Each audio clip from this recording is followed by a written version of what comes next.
మత్తయి సువార్త 13వ అధ్యాయం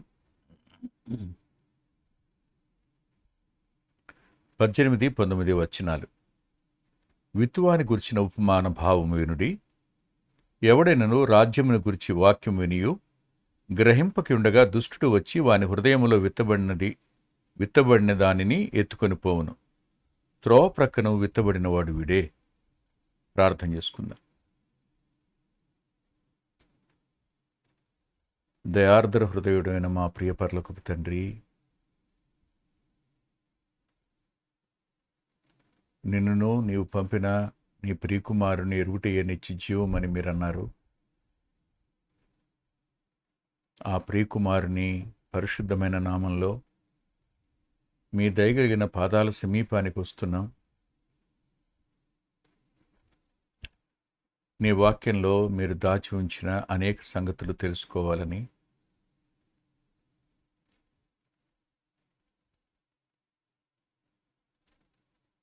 మరుగై ఉన్న ధననిధులను నీకు ఇస్తానన్న వాక్యం సొంతం చేసుకోవాలని, వారికి వినుటకు బుద్ధి పుట్టించేవారు మీరేనని, మాట్లాడడానికి సత్తువనిచ్చేవారు మీరేనని, మీ చేతులకే వింటున్న మా ప్రియులను మాట్లాడుతున్న నన్ను అప్పగించుకుంటూ, మా సమయం యావత్తు దీవెనగా మార్చి మీ నామానికి మహిమ కలిగి చేసుకుందురని యేసుక్రీస్తు ప్రభు వారి పేరిట ప్రార్థిస్తున్నాం తండ్రి. ఆమేన్.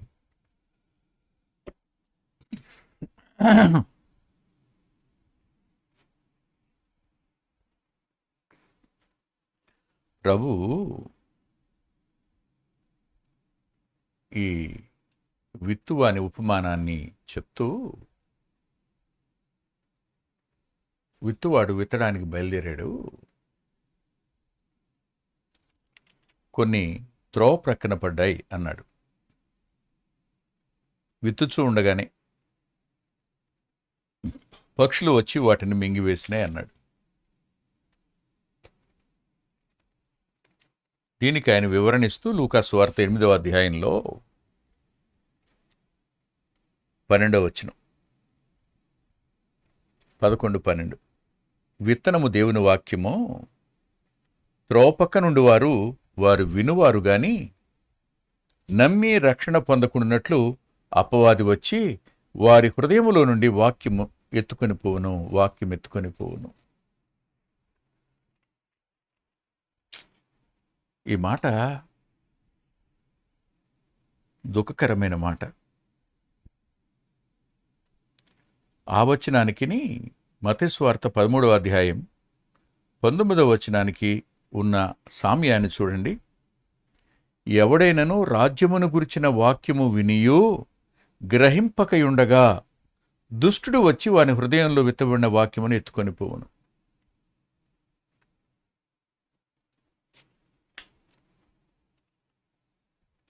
వింటున్న వారిని ఆయన విభాగిస్తున్నాడు. వినేవారిని 4గా విభాగించాడు. ఆయన 4 రకాలుగా విభాగించాడు. మొదటి విభాగంలో మనకు కనిపిస్తున్న సంగతి ఏమిటంటే, వాక్యం వారు వినని వారు కాదు, విన్నారు. మరి అపవాది వచ్చి ఎందుకు ఎత్తుకెళ్ళిపోయాడు? విన్నారు కదా. విని దాన్ని వారు గ్రహించలేదట. వారు దాన్ని గ్రహించలే, వారు అర్థం చేసుకోలే, వారు దాన్ని స్వీకరించలే. విన్నారంతవరకే.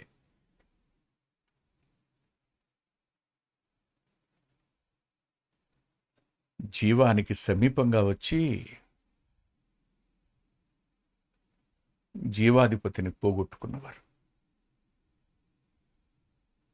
వైద్యుని సమీపానికి వచ్చి స్వస్థత పొందకుండా వెళ్ళిపోయినవారు, రక్షకుని సమీపానికి వచ్చి ఆయన స్వరం విని కూడా రక్షింపబడకుండా నిత్యాగ్ని గుండానికి వెళ్ళిపోతున్నవారు. వారు విని గ్రహింపకయుండగా వారు గ్రహించలేదు. నేటికి దేవుని రాజ్య సువార్త ప్రకటిస్తున్నప్పుడు అనేకులు గ్రహించని వారుగానే ఉన్నారు. ఈ భూమి శాశ్వతం కాదని చెప్తున్నప్పుడు, ఈ భూమిని ఒకరోజు విడిచిపెట్టి వెళ్ళిపోవలసి వస్తుందని చెప్తున్నప్పుడు, పాపానికి శిక్ష ఖచ్చితంగా ఉంటుందని చెప్పినప్పుడు, పాపానికి జీతం మరణమని చెప్పినప్పుడు, ఆ తరువాత దాని శిక్ష నిత్యమైన నరకం అని చెప్తున్నప్పుడు వారు వింటారు.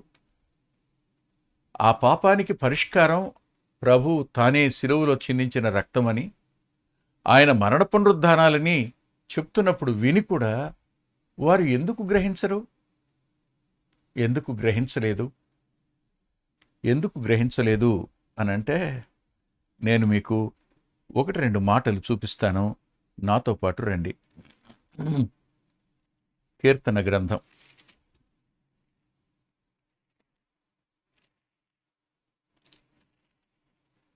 92వ కీర్తన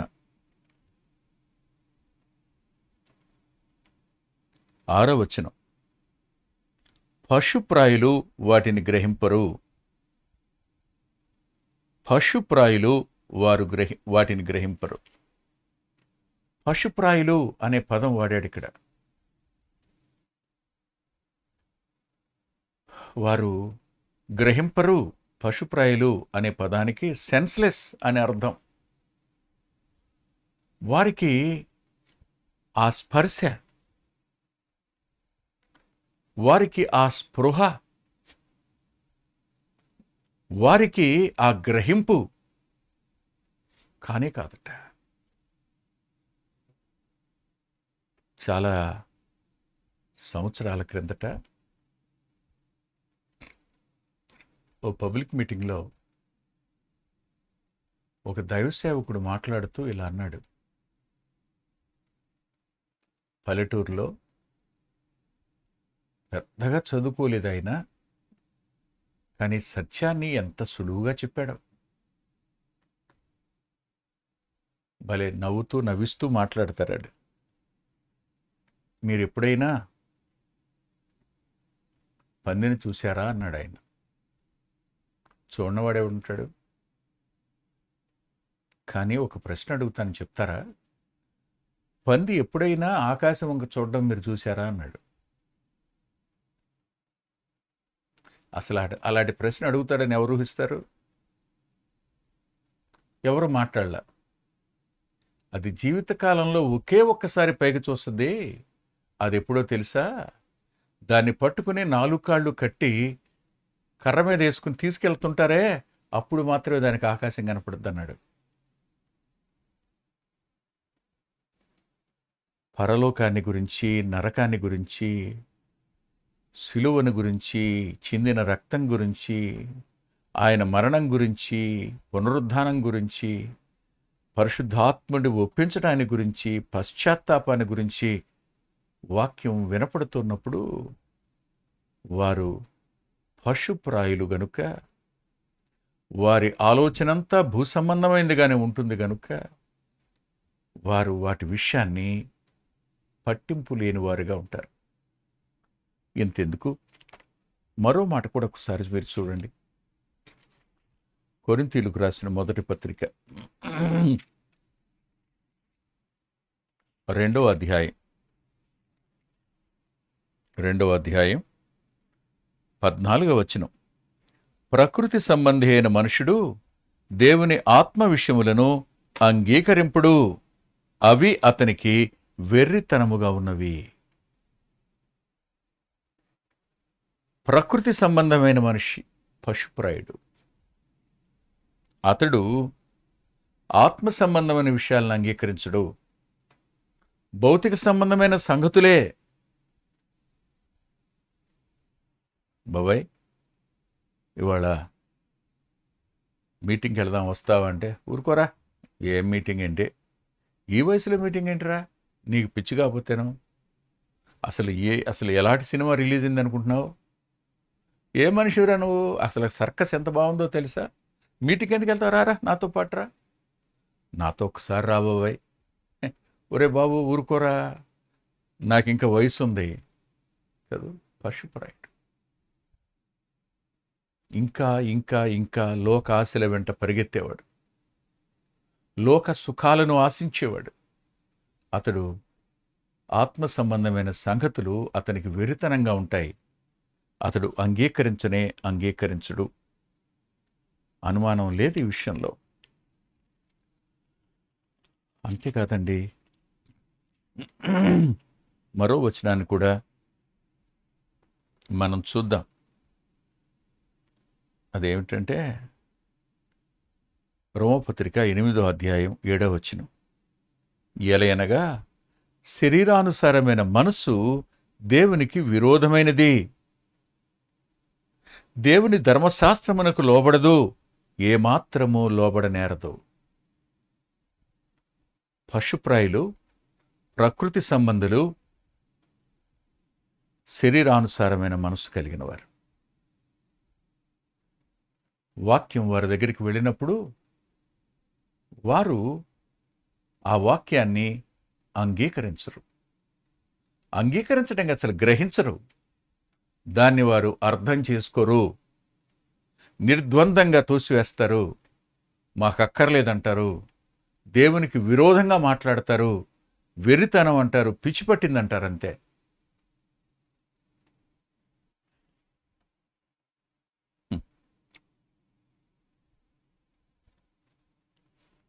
నాన్నకు బంధువు అయిన మంచి సేవ చేసిన వారు, వాళ్ళ అబ్బాయి ఆయన ఎక్సైజ్ డిపార్ట్మెంట్లో పనిచేస్తున్నాడు. అప్పటికే సబ్ ఇన్స్పెక్టర్గా ఉన్నట్టున్నాడు ఆయన. ఆయన వచ్చి నాతో ఒక మాట అన్నాడు. ఏంటయ్యా నీ పిచ్చి కాకపోతే అన్నాడు. పిచ్చి పట్టిందే నీకు అన్నాడు. దేవుని పని అంటే పిచ్చి పట్టినట్టు లెక్కగా ఆయన అన్నాడు. ఎవరు వీళ్ళంతా? దేవుని రాజ్య స్వార్థను విన్నారు వాళ్ళు, కానీ వారు గ్రహించరు. పశుప్రాయులు వాళ్ళు. అంత మాత్రమే కాదు, ఒకసారి మీరు యెషయా గ్రంథం దగ్గరికి రండి. యెషయా గ్రంథం 6వ అధ్యాయం. యెషయా గ్రంథం 6వ అధ్యాయం 10వ వచనం. వారు కనులతో చూచి, చెవులతో విని, హృదయంతో గ్రహించి, మనసు మార్చుకొని స్వస్థత పొందకపోవునట్లు ఈ జనుల హృదయము క్రొవ్వ చేసి. వారు విని గ్రహించకుండా ఉండడం కోసం వారి హృదయాలు క్రొవ్విన అనుభవం. క్రొవ్వడం అనే పదం దేనికి వాడారు, ఎందుకు వాడారు ఈ పదాన్ని అంటే, ఒకసారి మీరు 73వ కీర్తన వద్దకు రండి. 73వ కీర్తన వద్దకు వస్తే 7వ వచనం. క్రొవ్వు చేత వారి కనులు మెరకలై ఉన్నవి. గర్వం, ఎవ్వరిని లెక్క చేయని తనం, అహంకారం. ఇలాంటి వారు కూడా వాక్యాన్ని అంగీకరించరు. మేమెవరనుకుంటున్నాం, మాకేం అవసరం, వాడేవడయ్యా, వాడు చెప్తే మేమనటం ఏంటి, మేం ఫలానా, మేం చేసే ఉద్యోగం ఏమనుకుంటున్నావు, నేను ప్రొఫెసర్ని. వాడేవడయ్యా గేదెలను కాసుకునేవాడు, వాడు చెప్తుంటే నేను వినాలా?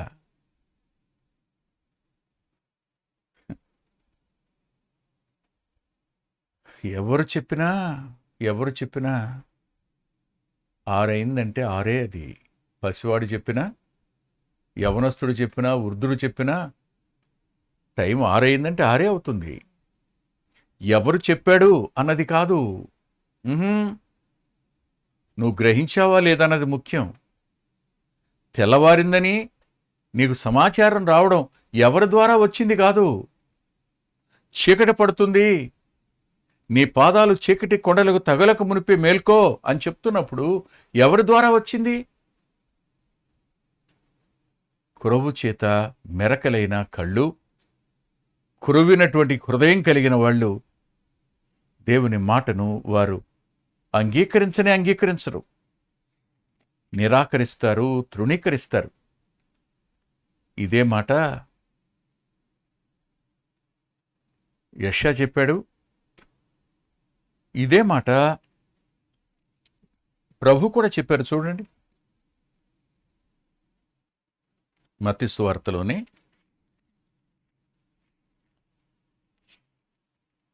వ్రాయించారు ఈ మాట. 13వ అధ్యాయం 13-15 వచనాలలో, ఈ ప్రజలు కనులారా చూచి చెవులారా విని హృదయంతో గ్రహించి మనసు తిప్పుకొని నా వలన స్వస్థత పొందకున్నట్లు వారి హృదయము క్రొవ్వినది అన్నాడు ప్రభువే. అందుకనే నేను ఉపమాన రీతిగా చెప్తున్నాను వాళ్ళతో. ఉపమాన రీతిగా చెప్తే అక్కడైనా ఆసక్తి కలిగి ఏంటని అడుగుతారేమో. యెషయా దగ్గర ఈ ప్రవచనం చెప్పబడింది, ప్రభు దగ్గర ఇదే ప్రవచనం చెప్పబడింది. చివరికి అపోస్తల కార్యాల గ్రంథం ముగిస్తూ పౌలు గారు కూడా ఇవే మాటలు చెప్పారు. అపోస్తల కార్యాల గ్రంథం 28వ అధ్యాయం, మీరు వినుట మట్టుకు విందురు గాని, 26వ వచనం, గ్రహింపునే గ్రహింపురు, చూచుట మట్టుకు చూతురు గాని కాన్రని ఈ ప్రజల యొద్దకు వెళ్ళి చెప్పుమో. ఈ ప్రజల కనులారా చూచి చెవులారా విని మనసారా గ్రహించి నా వైపు తిరిగి నా వలన స్వస్థత పొందుకున్నట్లు వారి హృదయము క్రొవ్వి ఉన్నది. వారి చెవులతో మందముగా విని కనులు మూసుకొని ఉన్నారు. చెవులతో మందంగా విన్నారంట. అంటే వాస్తవానికి వాక్యం చెప్తున్నప్పుడు ముందు కూర్చుంటారు. అసలు ఎంత బాగా టైంకి వచ్చి కూర్చున్నట్టే కనపడతారు. వాక్యం చెప్తూ ఉండగా అలా పెడతారు ముఖం, అంతే, పోయింది. చెవులు వాళ్ళకి మందం. అంటే వాళ్ళు వినుటకు వేగిరపడేవాళ్ళు కాదు, వాళ్ళు మందగిలిన చెవు కలిగిన వాళ్ళు.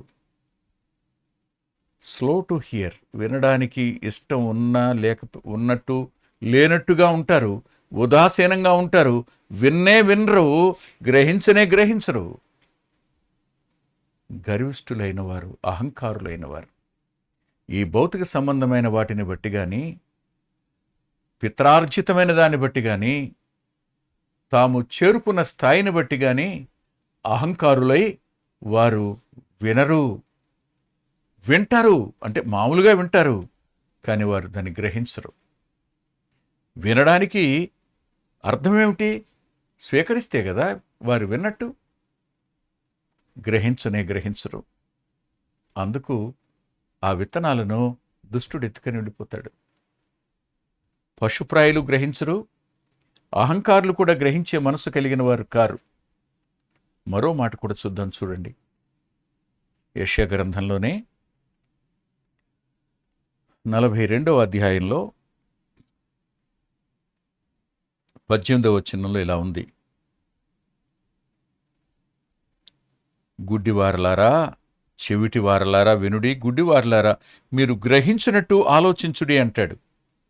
అంటే గ్రహించడం అంటే విన్న తరువాత ఆలోచించడం, విని ఆలోచించడం. అవును కదూ, రేపు ఉంటానో లేదో, నేను ఇవాళే ఆఖరి రోజేమో, ఖచ్చితంగా నేను ఒక నిర్ణయం తీసుకోవాలి. చచ్చిపోతాం, నిజమే. నాకంటే పెద్దవారు చనిపోయారు, చిన్నవారు చనిపోతున్నారు. నేను ఒకరోజు చనిపోతాను. చనిపోవడానికి ముందే ప్రభు దగ్గర నేను పశ్చాత్తాపడాలి. నన్ను ప్రభు ఆ పశ్చాత్తాపానికి తన ఆత్మచేత ఒప్పించడానికి నేను ఆయన పాదాల దగ్గర మోకరిల్తాను. క్షమాపణ కోరడానికి నేను ఇష్టపడతాను. తన వద్దకు వచ్చిన వారిని ఆయన ఎంత మాత్రం వెలుపలకు తోసివేయడు కనుక ఖచ్చితంగా నేను ఆయన దగ్గర క్షమాపణ కోరుకుంటాను అని మనసు ఆలోచిస్తే కదా. వింటాడు, ఆలోచించడు. కారణం, ఇహలోక సంబంధమైన దేవత వారి మనోనేత్రానికి గుడితనం కలుగు చేస్తుంది, చివరికి చెవిటితనం కూడా కలుగు చేయటం వల్ల వారు ఎన్నటికీ వాక్యాన్ని విన్నా గ్రహించని వారుగానే మిగిలిపోతారు. గ్రహించరు.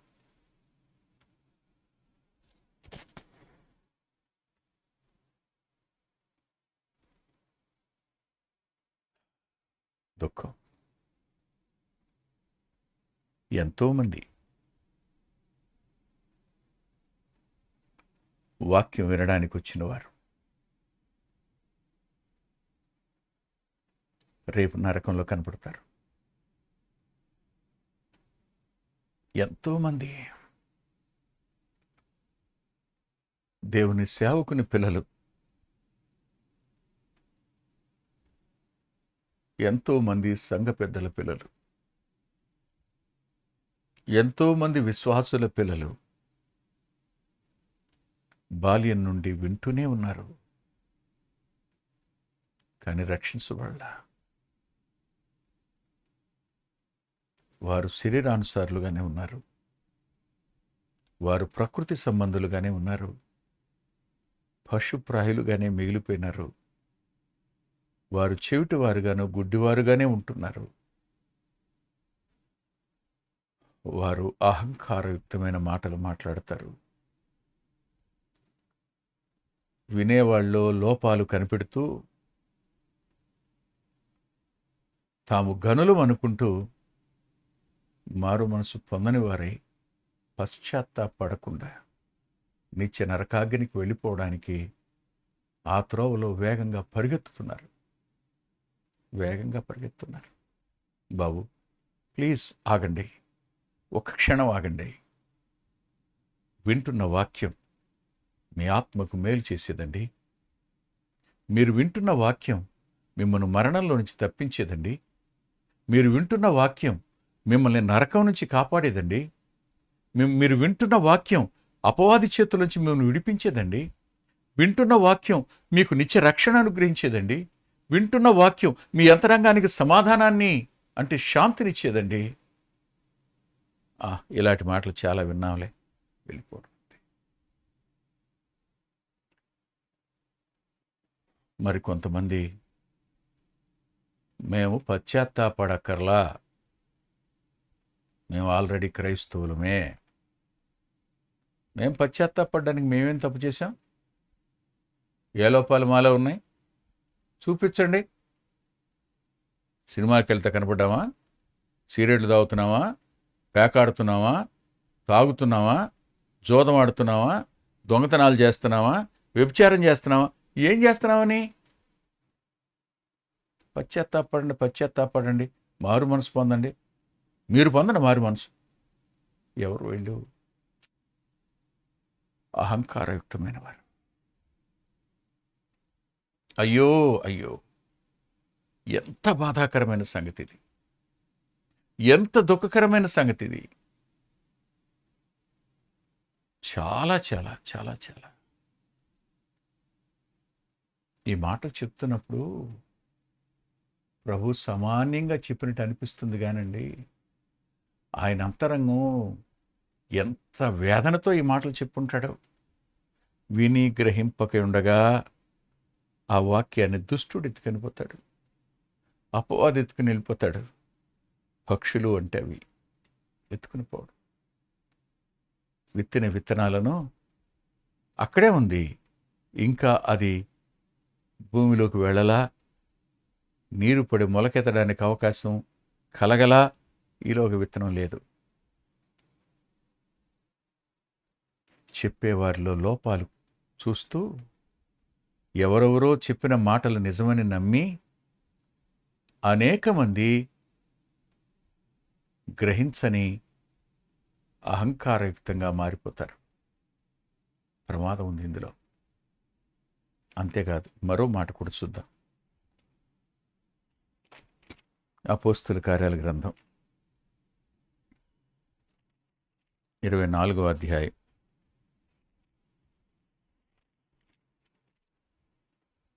24వ అధ్యాయంలో 24-25 వచనాలు. కొన్ని దినములైన తరువాత ఫెలిక్సు యూదురాలైన ద్రుసిల్లాను తన భార్యతో కూడా వచ్చి పౌలును పిలిపించి, క్రీస్తు యేసునందలి విశ్వాసమును గురించి అతడు బోధింపగా వినెను. అప్పుడు అతడు నీతిని గురిచియు ఆశానిగ్రహమును గురిచియు రాబోయే విమర్శను గురిచియు ప్రసంగించుచుండగా ఫెలిక్సు మిగుల భయపడి, ఇప్పటికి వెళ్ళుము, ఇప్పటికి వెళ్ళు, ఇప్పుడు కాదు, తర్వాత విందాం, నాకు సమయమైన నిన్ను పిలుతునని చెప్పాడు. ఇప్పటికి వద్దు అంటే తర్వాత విందాం, తర్వాత ఆలోచిద్దాం, తర్వాత ఒప్పుకుందాం, తర్వాత మారదాంలే అంటే వాయిదాలు వేయడం అనేది కూడా గ్రహించకపోవడానికి గల కారణం అవుతుంది. ఆలోచించి గ్రహించి అతడు ఒక నిర్ణయం తీసుకునేలోగా ఈ విత్తనం ఉండదు, వెళ్ళిపోతుంది. ఇంకా అతని అంతరంగంలో ఆ వాక్యాన్ని గురించిన స్పృహ ఉండదిక. విన్నామనే స్పృహ ఉండదు. మళ్ళా వెళ్ళి అదే పాపంలో కూరుకుని, అదే అహంకారంలోనికి, అదే క్రొవ్వుతున్నటువంటి పరిస్థితిలోనికి, అదే గుడితనంలోనికి, అదే చెవి మందమైన పరిస్థితిలోనికి వెళ్ళిపోవడమే.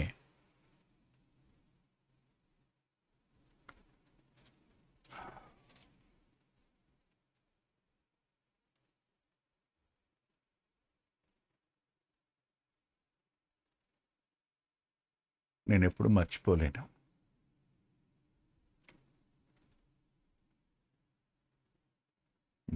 నా మేనమామ కొడుకు వాడు. అంతేకాదు, మళ్ళీ వాళ్ళమ్మ నాకు అక్కే, కజిన్. నాకు ఇంటికి వచ్చేవాడు చిన్నప్పటి నుంచి. నేనేం చదువుతున్నాను అడిగేవాడు. నేను అదే చదువుతాను బావా అనేవాడు. నువ్వు బిఏ చదువుతున్నావు, నేను బిఏ చదువుతాను బావా. నువ్వు ఎంఏ చదువుతున్నావు, నేను ఎంఏ చదువుతాను బావా. చదివాడు. నేను రక్షించబడి సేవకు వచ్చిన తర్వాత ఒకానొక కూడికి వచ్చాడు. వచ్చినప్పుడు బావా అన్నాడు. అప్పుడు ఇలా అన్నాను, రాజు, నాగరాజు వాడి పేరు, రాజు, బావా నువ్వు బిఏ చదువుతాయి, నేను బిఏ చదువుతాను బావా అన్నావు. బావా నువ్వు ఎంఏ చదువుతున్నావు, నేనే ఎంఏ చదువుతాను బావా అన్నావు. చదివావురా? నేను ప్రభువుని నమ్ముకున్నానురా, నువ్వు కూడా నమ్ముకోరా అన్నాను. నమ్ముకుంటాను బావా, తప్పకుండా నమ్ముకుంటాను, ఒకరోజు నమ్ముకుంటాను బావా, ఒకరోజు నమ్ముకుంటాను బావా. నవంబర్ 15వ తారీఖు గుడివాడ మందిరం డెడికేషన్ డే అది. ఆ రోజున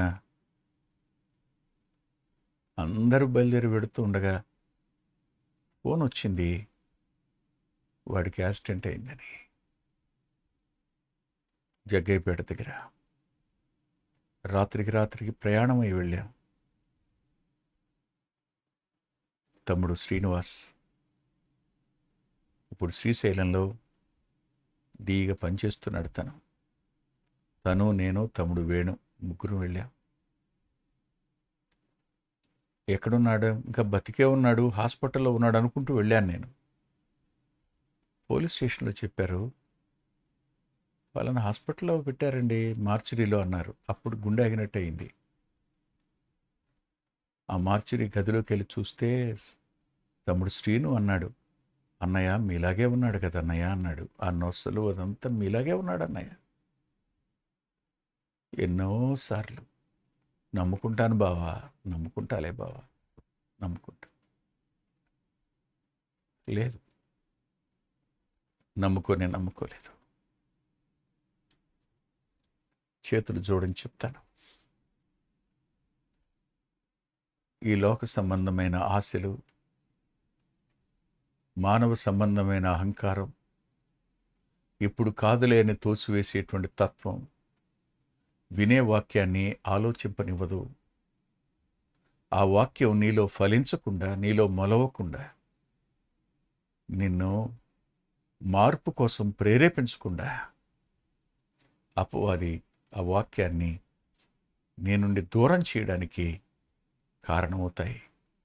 ఈ రోజైనా ప్రభు పాదాల దగ్గర దయచేసి నిజమే ప్రభువా, నేను పాపిని, నా కొరకే మీరు సిలువలో మీ రక్తాన్ని చిందించారు, నా కొరకే మరణించారు, నా స్థానంలో నా కొరకే సమాధి చేయబడి 3వ దినాన్ని తిరిగి లేచారు. ప్రభువా, నన్ను క్షమించండి. మోకరించి పశ్చాత్తాపంతో మీ పాపాలను ప్రభు దగ్గర ఒప్పుకోండి.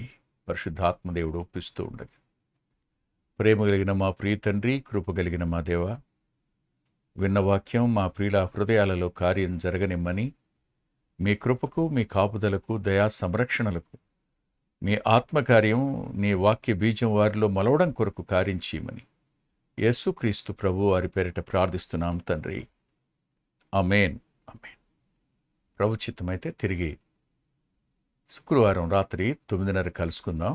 దేవుడు మిమ్మల్ని దీవించునుగాక.